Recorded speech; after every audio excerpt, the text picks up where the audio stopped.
Hello and welcome back. In today's video, we're going to put kind of all of the finishing touches onto our Christmas decor. We're going to actually be decorating the outside of the house, which is something that we do every year, but I don't think I've ever filmed it and like shared it with you guys. So I thought that would be kind of a fun thing to include this year, as well as some Christmas DIYs and setting a Christmas tablescape, which I was trying to think back to what video I put a tablescape in last year for Christmas and realized I actually haven't shared a Christmas tablescape with you in 2 years. And I don't know how I've missed that, but that could not be the case this year. So I put something together for you that I think you're gonna really like. Cozy up and enjoy, and we're gonna get into the video.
So we keep the Christmas decor on the outside of the house very simple, very classic. Just a couple of little trees in these planters on the front porch, and we'll do a garland around the doorway. This is the first year we've actually added lights to those. So we like to add a little something every year. As far as the lights go, we just do your basic white, I think they're C9 bulbs around the roof line. And we also add window wreaths with red bows. Our house layout is very symmetrical for the most part. So I think those classic window wreaths fit beautifully. This year, with the garland around the doorway, we used 2 fresh cedar garlands from Trader Joe's, and then I realized I had 4 of these faux garlands that had like pine cones and just kind of a mix of some different greens in them. And I thought because I had enough of them, I actually had the perfect amount, that they would look really nice kind of wrapped into this fresh cedar garland. So we kind of have a mix of faux and real here. and it looks so nice. The little trees have a much cooler, darker tone of green, which you kind of see a bit of throughout the faux garland that we have weaved in.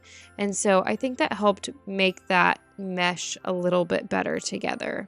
The window wreaths, we purchased these from Bed Bath & Beyond, I think 4 years ago. So it's our 4th year using them. They are not the highest quality, but they have lasted us well enough. We could maybe use for an upgrade here in the coming years. But the thing I like about them is they come with battery-powered lights that have a timer on them. So every year we choose a day at 5 o'clock, we all grab a couple of wreaths and try to turn them on really fast so that they turn on at the same time. And then every evening they just turn themselves on at that time, which is really nice because obviously we wouldn't be climbing up to turn the lights on these things.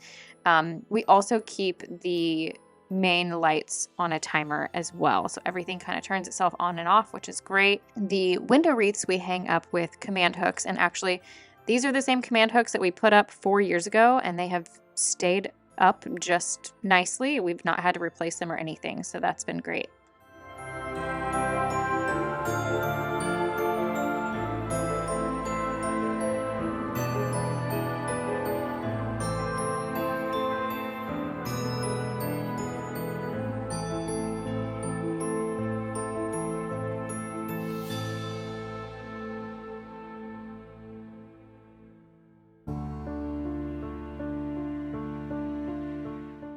So for the last couple of years for the library tree, I love to use these paper star garlands. They look like they're made out of book pages, so I think it's perfect and very fitting for the space. I'm also going to use some burgundy bows that match kind of the tone in a lot of the books throughout, so they really accent it nicely. They actually look a lot more red on camera than they do in person. These are the same ones that I use downstairs on the main tree. And then I also added just a big paper star to the top, and really just kind of repeating that paper element is great for this space. We're going to add just some greens, some pine cones over to the library. And then I also found these really cool flying keys. They look very Harry Potter-esque to me, and I thought they would be perfect for our library. It feels very fantasy, very whimsical, so we're going to add those as well.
So the floral tapestry pillows, as well as the 2 new stockings that I'm adding, were sent to me from a company called 23rd by Dean. It's a small business, handmade items, really, really beautiful. What I love so much, though, is that this particular pattern, it's called the Amelie. This is actually the same as the 2 pillows that I used. They're reversible. So you have that like deep, moody, kind of burgundy color on one side, and then this like soft, light floral pattern on the other side.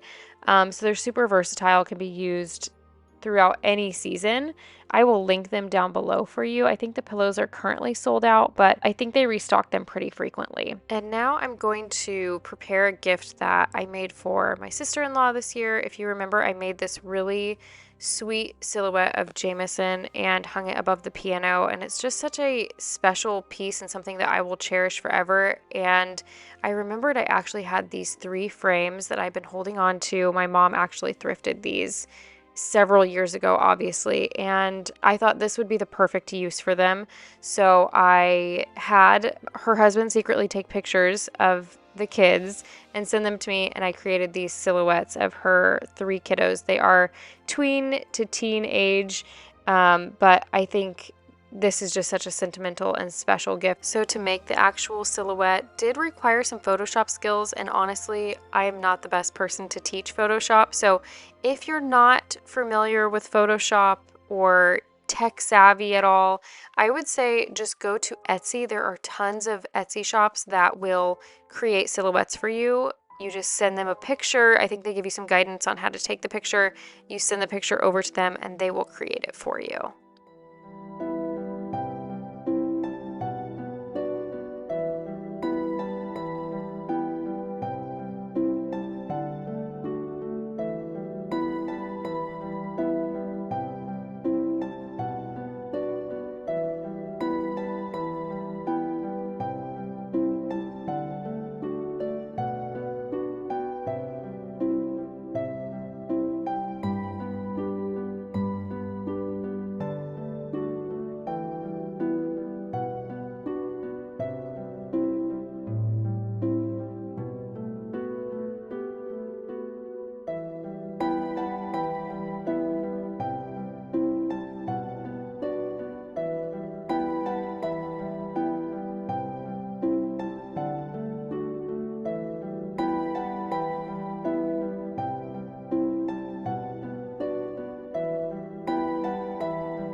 I've been saving this vintage candy dish for a while now to pour my own candle in, so I grabbed some wax melts from Antique Candle Co. and a candle making kit from Amazon. This was a really easy DIY.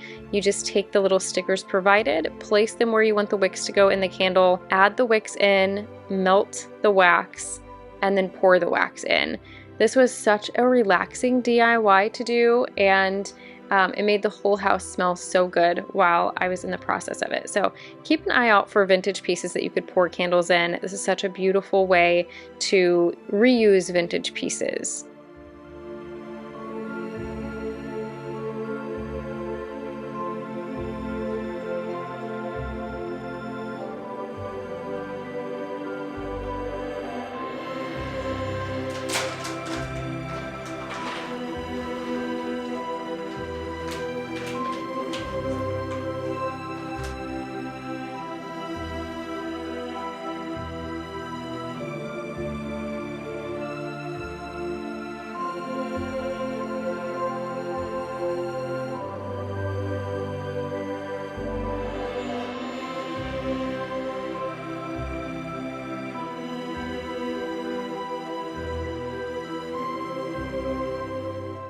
Once you're finished with the candle, I read somewhere that you should let them sit before burning for a while. So for soy, I saw it was recommended to wait 2 weeks before burning. So we will light this in the new year.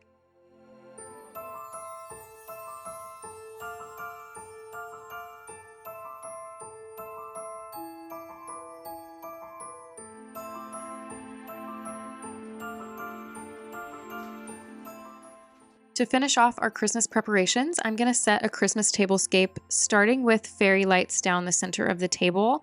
I like to add these and then place a sheer table runner over top. That way you get the glow from the fairy lights, but you don't have to worry about snagging the wire. They're nice and kind of contained under there. Now, I will say the table runner that I purchased this year for this tablescape was a slightly different color than I was expecting, so it doesn't read Christmas as much as I was hoping it would, but you know, it worked out just fine. I do think on camera it even looks a little bit brighter than it does in person. I did create just this little centerpiece in the center of the table. I didn't do it on camera because, to be honest with you, I didn't think it was going to turn out, but I just used a bunch of elements that you'll see kind of throughout the Christmas trees to repeat those elements in the table. We're going to move on to the place settings in just a moment. If you weren't here for the spring tablescape that I did these really cute bow napkins. We're going to use that method again for the napkins. And if you missed it, I'm going to reshare kind of how I folded them. It's very simple. And then I'm going to show you how to make some personalized tags that you can use for place settings, gifts, or even stockings using a cute little alphabet stamp kit that I found on Amazon. Very inexpensive. If you're a crafter, it's a great thing to add to your collection.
As I'm putting the finishing touches on the table, I just wanted to give you guys a big thank you for all of your love and support this year, and everyone who went over to the Homeworthy feature. If you didn't see, our Christmas home tour was featured on Homeworthy this year, which was such a cool experience. And so many of you were so sweet and went over and just left love on the video, and it made my heart just absolutely swell. So I wanted to tell you thank you, and I hope that you all have a Merry Christmas, and I will see you after the new year.